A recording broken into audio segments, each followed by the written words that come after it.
Hey guys, Jonah here, back for another beer review, and this is from the birthday box, but it is from the Midlands Beer 52 box, which I have no idea where that magazine is now, and I care even less. So this is just a beer review, really. It is on this bad boy. It's Everyday Journey. It is a hazy pale ale at 4%, I think. Yep, 4%. And this is by Round the Corner Brewing, which are up in Melton Mowbray, where the fucking pies come from. Uncommonly good beer, it says. Um, and it says this session strength hazy pale is made to celebrate the glorious routines in life, including the anticipation filled walk to the pub to chat through everyday life with a few sessionable beers with friends. See you tomorrow or same time tomorrow. Why not? So they're saying drinking cheap beer is good, and I totally agree. However, why not make some strong ones as well? Everyday Journey is a highly aromatic and easy drinking pale ale. Wheat malt provides creamy and silky base for galaxy hops to shine through with passion fruit, peach, and citrus. And it even says down here guava. The featured hop imparts a balanced bitterness and an irresistible freshness to this beer, providing a refreshing finish to this tasty trip. Hey, trip out with wrong way around. Round the Corner Brewing of Dooming, and they're vegan and they're pregnant ladies and all that kind of jazz. And it has a big C. I'm not 100% sure what that C is meant to be for, which is interesting. So we got wheat malt, we got pale malt, we got Galaxy as the hops in here. Like I said, these bad boys are from Melton Mowbray. Yeah, which is where the pies come from. Lovely, lovely pies. But they're small, Melton Mowbray pies. Unless you get a big slice, it's a bit like a thick pizza then, but jelly and sausage meat and all sorts of lovely, lovely pies. I've just seen on the back of the can that C seems to be Round the Corner Brewing. So maybe the C is for the corner, round corner. Don't know. Now, I have to tell you, dear viewer, because I owe it to you, I have had a fair few beers already today because I have been out and about. Had 4 beers, and I ended with Anspach's Hobday's Rausch beer. So I've got that kind of in my mouth. That was about an hour ago though, but I can still taste it. Fantastic! Tastes like that Bavarian smoked cheese that you can get with that, the one with the brown kind of wrapping on it. My God, Rausch beer at this time of year. Oh, gorgeous. But no, I am doing a session pale ale, is it? No, it's a hazy pale ale. So there we go. Let's get this into a glass. And what glass, apart from the good old tulip, is looking a bit down there. I need to, yeah, need to fire the washer upper really. I need to soak it in some sort of, that Sterident stuff that you use for your dentures. I don't have dentures, but I've heard that is the bad boy, and that's really good for getting rid of stains on glasses. Wow, look at that! I've had this in the fridge for a while, and oh my God, that was so close to gibbering everywhere. That's why I put them in the fridge, dear viewer. If you've got beers that are slightly old, I think this was from the summertime. Let me check the dates anyway. Let me get it into the glass first of all. But this bad boy is, yeah, it's giving me some gas, giving me some fizz. That head is going to be quite good. Hopefully it'll all fit in the one glass. We're almost there. Come on, head. Don't get any bigger than that. Boom. There we go. Let's see. May 25. There we go. You can see it on the bottom there. Or will it focus on there? That's the thing we really want to know. Ding, ding, ding.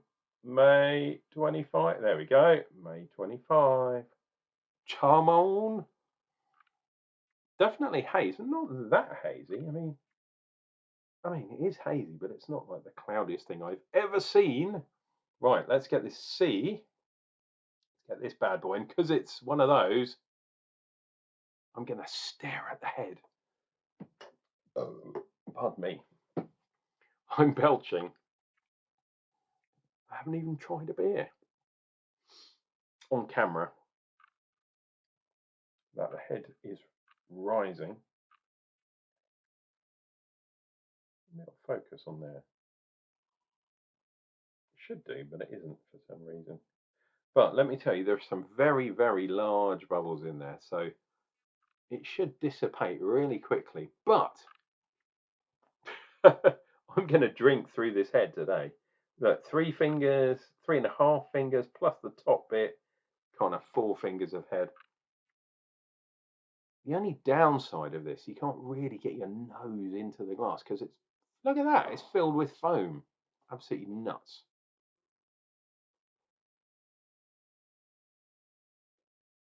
I am. Oh, I've got some on my nose. I am getting some fruitiness though. Tropical fruit basically. Galaxy hops. Okay, it's going to be that. Yeah, it's citrus, but it's kind of more on the side of sort of juicier fruits. So like yeah, the juicy kind of. I mean, people say guava and mango and that type of it, passion fruit, although that's a seeded fruit, so that's slightly different. But it kind of passion fruit juice tastes, sort of smells and tastes the same. Right, let me dive in, dear viewer, dive in, because that's what you're here for. If you haven't joined the Jonna Army already, please consider liking this video, but joining the channel. And if you don't like this video, thank you for staying this long, and hopefully you'll stay to the end. Cheers and beers.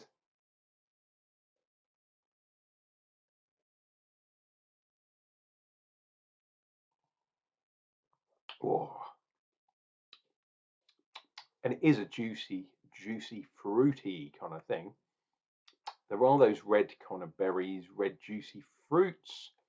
It is tropical, quite sweet, but it's not so creamy. It's not like an oaty pale ale. Seem to be a lot of those around. This is all for the barley, malted barley. So yeah, oats and wheat. Does it have wheat in it? Yeah, it's got some wheat in it, but not oats.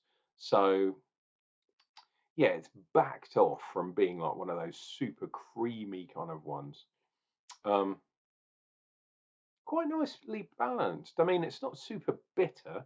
They're definitely in the new style, and there is a little bit of sweetness there. But it's not what I would call a super sweet kind of yeah, those oaty kind of pale ales tend to be super sweet. This one isn't. This one's got a bit of a dry finish. It's not quite a lager either. It's not sharp to the taste. So it's definitely on the sweet side. Yeah, like I said initially, it's just not got that creaminess to it. Look at that head. I mean, this is going to cause chaos with the kind of lacing and stuff. But let's dive in for some more.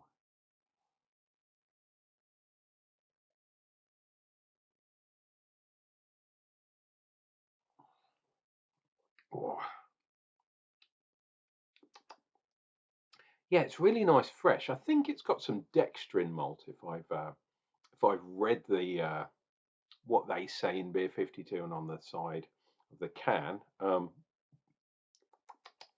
So it's got that residual kind of chalkiness. I don't know why, but I always get sort of that sort of chalkiness from dextrin malt. And if you live in a hard water area with lots of calcium kind of build up in your water, sometimes you get that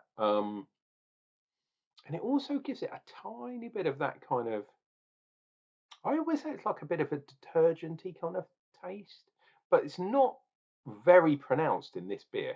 Um, this is a really nice example.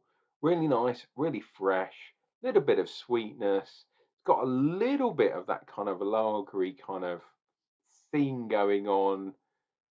But the sweetness, like I said previously, the sweetness takes precedent over the sharpness. This is definitely not a lager type beer. Um, Maybe it's because it's very carbonated, as you can see. The head is still sticking around. That carbon dioxide, the bubbles in the beer, especially when you put it in the fridge, which causes it not to explode, which has got to be a good thing, right? Um, yeah, it kind of gives a bit of carbon dioxide burn or dioxide bitterness. Um, it's carbonic acid, basically. So the carbon dioxide gas is reabsorbed into the beer, but it makes it a little bit more acidic. Um, and obviously, the upshot of that is when you drink it, you get all the bubbles bursting. You tend to get it in the mouth, in the palate, but some of those descend into your tummy and it causes you to burp a lot, which is why guys that drink really super chilled lager tend to belch quite a lot. So don't blame them. I mean, blame them for letting it out in a, you know, a non PC way. That kind of belching. Not good. But when you're drinking beer, you are going to belch. So, hey, it's just one of those things. And for those of you that want to know where I was drinking my beers earlier on, it was the Berry in Walmer down in Kent, which is, well, last year it was the East Kent winner for CAMRA. This year it was obviously the Royston, which is my local pub. So those are kind of neck and neck. And I met some people doing some untapped beer ticking. So yeah, I met two couples, and I think one couple either were related. I think they were the mum and dad of the guy that owns the actual pub. If I got that wrong, I apologise. But really nice people, and they're coming over um, to Broadstairs next week. So hopefully, I'm going to try and meet up with them. So I don't know if they're watching this video or not. But if you are, cheers and beers to you guys, and you'll have you'll have noticed that I had quite a few beers. Um, yeah, hey, that's what I do. Cheers and beers.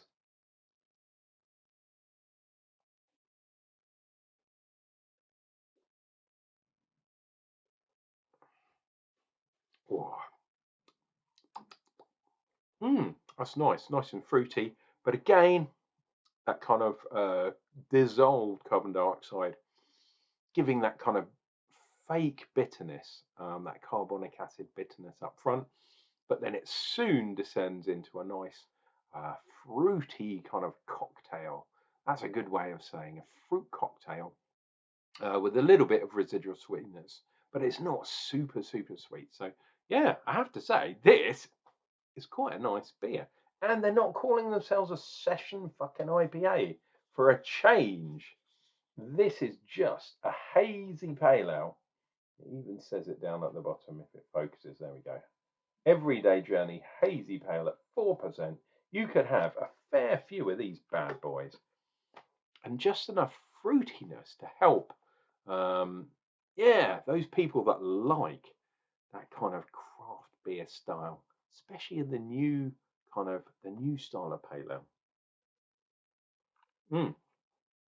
I have been drinking some traditional beers of late. The Witchwood beers, well, they're not Witchwood anymore. They're now part of the Carlsberg group. And there's one more of those to come, unless I buy some more. But yeah, of late, I've had the normal Hobgoblin on cask. I've had the Imperial Goblin, or whatever it's called, King Goblin. And I've also had the Dark Stout, which was a fucking gorgeous beer. But back on the hazy side, there we go. Everyday Journey. by Round the Corner Brewing, wherever it is. There we go, Round Corner Brewing. This is a really good beer, and if you've had that in your box, or if you've got access to that beer, absolutely gorgeous. Guys, this has been your loving Uncle Jonah, drinking beers for your entertainment. Hopefully, I have entertained you. If I haven't, don't panic, because I'll be doing a different beer and a new beer review, and that's going to come up real soon.